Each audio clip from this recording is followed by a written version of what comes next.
Realistic బడ్జెట్ను ప్రవేశపెట్టామని గౌరవనీయులైన ఉప ముఖ్యమంత్రి గారు చెప్పారు. కానీ ఇది పూర్తిగా సత్యదూరం, అవాస్తవాలతో కూడుకున్నది. రానటువంటి బడ్జెట్లో ఆచరణ సాధ్యం కానటువంటి, ఆదాయం రానటువంటి లెక్కలతో బడ్జెట్ను కూర్చేటువంటి ప్రయత్నం చేశారు. అధ్యక్ష, నిన్ననే మనం అసెంబ్లీలో మాట్లాడాం. కేంద్ర ప్రభుత్వం మన రాష్ట్రానికి అన్యాయం చేస్తుందని, బడ్జెట్లో ఒక్క రూపాయి ఇవ్వలేదని, ఈ రాష్ట్రానికి జరిగిన అన్యాయం మీద మన తీవ్రమైన నిరసనను కేంద్రానికి తెలుపుతూ అసెంబ్లీలో తీర్మానం చేశాం. భట్టి గారు కూడా ఇదే అసెంబ్లీలో పోయినసారి మాట్లాడారు. ఇది అసెంబ్లీ రికార్డు, దీని నుంచి కూడా చదివి వినిపిస్తాను. అయితే బడ్జెట్లో ఏం పెట్టారు భట్టి గారు? 2023-24 సంవత్సరంలో, అంటే ముగిసిన ఆర్థిక సంవత్సరంలో కేంద్ర ప్రభుత్వం నుంచి మనకు వచ్చినటువంటి గ్రాంటు 9,729 కోట్లు. కానీ బడ్జెట్లో ఎంత పెట్టారు ఈ సంవత్సరం? మీరు 21,635 కోట్లు పెట్టారు. అంటే పోయిన సంవత్సరం ఇచ్చినంత కూడా ఇయ్యలేదని, తెలంగాణకు మొండి చేయి చూపిందని ఇదే సభలో మనం తీర్మానం చేస్తాం. కానీ మీరేమంటారు? 21,636 కోట్లు కేంద్ర ప్రభుత్వం నుంచి వస్తుందని భట్టి గారు ఈ బడ్జెట్లో పెట్టారు. గౌరవనీయులైన భట్టి విక్రమార్క గారు పోయినసారి అసెంబ్లీలో మాట్లాడుతూ ఏమన్నారో ఒక్కసారి చదివి వినిపిస్తాను అధ్యక్ష. మన రాష్ట్రం పేజ్ నంబర్ 19 పారాగ్రాఫ్ 1. మన రాష్ట్రం ఏర్పడిన నాటి నుండి గత సంవత్సరం వరకు కూడా గ్రాంట్ ఇన్ ఎయిడ్స్ దాదాపు 8,000 కోట్ల నుంచి 10,000 కోట్లు దాటడం లేదు. ప్రతి సంవత్సరం గ్రాంట్ ఇన్ ఎయిడ్స్ మనం ఆశిస్తున్నాం, కానీ కేంద్రం నుంచి ఏమీ రావడం లేదని చెప్తూ ఉన్నారు. ఇది వారికి తెలిసిందే అని నన్ను ఉద్దేశించి వారు మాట్లాడారు. మరి మీకు తెలిసిందే కదా, ఇప్పుడు మీకు తెలిసిందే కదా, మరి నువ్వెట్లా పెట్టినావు 21,000 కోట్ల రూపాయలు? అంటే ఈ బడ్జెట్ అవాస్తవాలతో కూడుకున్నటువంటిది. 21,636 కోట్లు కేంద్రం నుంచి గ్రాంట్ల రూపంలో వస్తుందని ఏదైతే పెట్టారో ఇది వాస్తవాలకు దూరంగా ఉంది. ఇకపోతే అధ్యక్ష, అంటే ఇంకా బాగా అర్థం కావాలంటే భట్టి గారికి నేను సెంట్రల్ బడ్జెట్ కూడా చూశాను.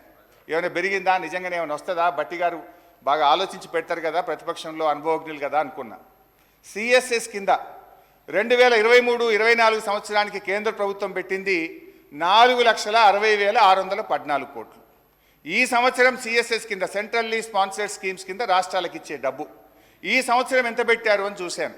5,05,978 కోట్లు. అంటే గత సంవత్సరం కంటే 45,000 కోట్లు సిఎస్ఎస్లో ఎక్కువ పెట్టారు. అంటే దేశం మొత్తానికి 28 రాష్ట్రాలు కేంద్రపాలిత ప్రాంతాలకు కలిపి వాళ్ళు పెంచింది 45,000 కోట్లు. కానీ మా గౌరవనీయులైన ఆర్థిక మంత్రి గారు ఒక్క మన రాష్ట్రానికే 12,000 కోట్లు గత సంవత్సరం కంటే అదనంగా వస్తాయని పెట్టారు. ఇది సాధ్యమా అని నేను అడుగుతా ఉన్నా. ఇకపోతే ట్యాక్స్ రెవెన్యూలో చూస్తే అధ్యక్ష, పోయిన సంవత్సరం కంటే ఈసారి 26,383 కోట్లు ట్యాక్స్ రెవెన్యూ ఎక్కువ వస్తుందని వారు బడ్జెట్లో ప్రతిపాదించారు. ఇందులో ఏమంటారు? అసలు వాస్తవానికి ఇంత గ్రోత్ ఒక్కసారి రాదు అధ్యక్ష.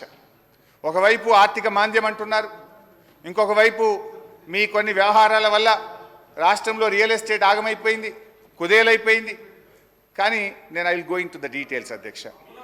స్టాంప్స్ అండ్ చెప్తాను భాయ్ సాబ్, యూ షుడ్ హ్యావ్ పేషెన్స్. భాయ్ సాబ్, నేను 2 గంటలు అప్పులు చెప్తా, ఆస్తులు చెప్తా, నీ లిక్కర్ చెప్తా, నీ కథ అంతా చెప్తా, జర్ర ఒప్పుకోవట్టు విను. నేను మాట్లాడినాక మీకు అవకాశం ఉంటుంది, నువ్వే మాట్లాడు. నేను తప్పు చెప్తే నువ్వు సమాధానం చెప్పు, కానీ మధ్యలో రాకు. అధ్యక్ష,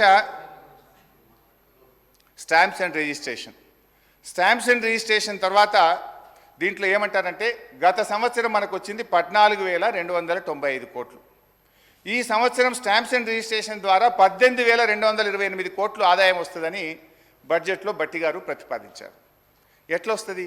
దాదాపు 4,000 కోట్లు స్టాంప్స్ అండ్ రిజిస్ట్రేషన్ ద్వారా అదనపు ఆదాయం రాష్ట్రానికి వస్తుంది, దాన్ని మేము ఖర్చు పెడతాము అన్నారు. నేను అడుగుతా ఉన్న గౌరవనీయులు భట్టి గారు, ఒకవైపు ఏమో మీరు వచ్చిన తర్వాత గత 8 మాసాలుగా చూస్తే మంత్ ఆన్ మంత్ మనకు స్టాంప్స్ అండ్ రిజిస్ట్రేషన్ ద్వారా వచ్చే ఆదాయం తగ్గుముఖం పట్టింది. ఒకవైపు ఏమో రిజిస్ట్రేషన్లు తగ్గుతూ ఉన్నాయి, రిజిస్ట్రేషన్ ఆదాయం తగ్గుముఖం పడితే ఇంకొక వైపు మీరు 4,000 కోట్లు పెరుగుతుందన్నారు. ఏ రకంగా పెంచుతారు? అంటే మీరు వ్యవసాయ భూములు, రైతుల చేతుల్లో ఉండే వ్యవసాయ భూములకు భూముల ధరలు పెంచుతారా? Registration fee పెంచుతారా? పేద మధ్యతరగతి ప్రజలు కొనుక్కునే అపార్ట్మెంట్ల మీద వాళ్ళ వాల్యూ పెంచుతారా? రిజిస్ట్రేషన్ ఫీజులు పెంచి ప్రజల మీద భారం వేస్తారా? ఏ రకంగా ఈ 4,000 కోట్లు మీరు ఆదాయాన్ని పెంచుతారో ఈ సభకు, ఈ సభ ద్వారా ప్రజలకు స్పష్టత ఇవ్వాలని గౌరవనీయులు భట్టి గారిని కోరుతా ఉన్నా. అధ్యక్ష, ఎక్సైజ్ ఇదైతే సిగ్గుతో తలదించుకోవాలి కాంగ్రెస్ పార్టీ నాయకులు.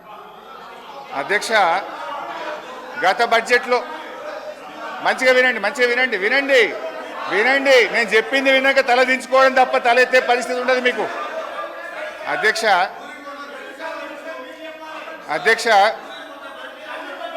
ప్లీజ్. అధ్యక్ష, 2023-24లో ఎక్సైజ్ ద్వారా ఈ రాష్ట్రానికి ప్రతిపాదించిన బడ్జెట్ ఆదాయం 19,884 కోట్లు. 19,884 కోట్లు. ఇందులో ఏముంటుందంటే అధ్యక్ష, ఈ 19,884 కోట్లు ప్రతి 2 సంవత్సరాలకు ఒకసారి షాప్స్ యాక్షన్ పెడతాం. ఈ ఇయర్ ఉండదు షాప్ యాక్షన్స్, పోయినసారి అయింది, మళ్ళీ నెక్స్ట్ ఇయర్ వస్తుంది. అయితే ఆ షాప్ యాక్షన్స్ పెట్టినప్పుడు 2,000 కోట్లు అదనంగా వస్తుంది. అయితే ఈసారి ఆదాయం లేకపోయినా గౌరవనీయులైన భట్టి గారు ఎక్సైజ్ ట్యాక్స్ మీద వచ్చే ఆదాయం ఎంత? 25,617 కోట్లు పెట్టారు. అంటే ఎక్సైజ్ సుంకం ద్వారా పోయిన సంవత్సరం కంటే 5,773 కోట్లు అదనంగా వస్తుందని చెప్పి ఈ బడ్జెట్లో ప్రవేశపెట్టారు. అంతేకాదు వ్యాట్ బై ఎక్సైజ్, వ్యాట్ రూపంలో మరో 2,760 కోట్లు ఎక్సైజ్ మీద ఆదాయం ఎక్కువ వస్తుందని పెట్టారు. అంటే పోయిన సంవత్సరం కంటే కూడా ఈ బడ్జెట్లో 5,773 ప్లస్ వ్యాట్ మీద 2,000 అంటే 7,773 కోట్ల రూపాయలు గత సంవత్సరం కంటే ఎక్సైజ్ మీద ఆదాయం ఎక్కువ వస్తుందని బడ్జెట్లో పెట్టారు. బడ్జెట్ మీద మొత్తం ఆదాయం ఎంత ఆశిస్తుంది తెలుసా అధ్యక్ష? ఈ ప్రభుత్వం ఎక్సైజ్ అండ్ వ్యాట్ కలిపి 42,000 కోట్ల 49 రూపాయలు ఎక్సైజ్ రూపంలో ఆదాయం సంపాదిస్తామని బడ్జెట్లో గౌరవ ఆర్థిక మంత్రి పెట్టారు. 42,000 కోట్లు. అధ్యక్ష, అంటే గతంలో ఇదే భట్టి గారు ఇదే అసెంబ్లీలో మాట్లాడారు. అప్పుడు ఉన్నది 25,000 కోట్ల ఆదాయం, వీళ్ళు 42,000 కోట్లు చేసింది. ఇప్పుడు ఏం మాట్లాడినరో భట్టి గారు ఎక్సైజ్ మీద నేను వినిపిస్తా అధ్యక్ష. అంటే ప్రతిపక్షంలో ఒక మాట, అధికారంలోకి రాగానే మర్చిపోతారు. గ్రామీణ ప్రాంతాల్లో మద్యం సమస్య అత్యంత భయానకంగా మారింది. బెల్ట్ షాపులు పెట్టి జనాన్ని విపరీతంగా పీడిస్తున్నారు. దీని గురించి ఆలోచన చేయండి అధ్యక్ష. ఆ రోజు గ్రామానికో బెల్ట్ షాప్ ఉంది. ఇప్పుడు మీరు చెప్పిన 42,000 కోట్లు కావాలంటే గల్లీకో బెల్ట్ షాప్ పెట్టారు. మీరు గల్లీకో బెల్ట్ షాప్ పెట్టే పరిస్థితి వచ్చింది అధ్యక్ష. ఇంకా అధ్యక్ష హరీష్ రావు గారు అధ్యక్ష చెప్పిన దానిలో వాస్తవికత ఎంత ఆలోచన చేసిన అధ్యక్ష. గతంలో 2023లో 19,000 ఆదాయాన్ని మాట్లాడినారు. వాస్తవంగా ఆ లెక్కకు వస్తే 2014లో కేవలం 10,000 కోట్ల రూపాయలు ఎక్సైజ్ ఆదాయం.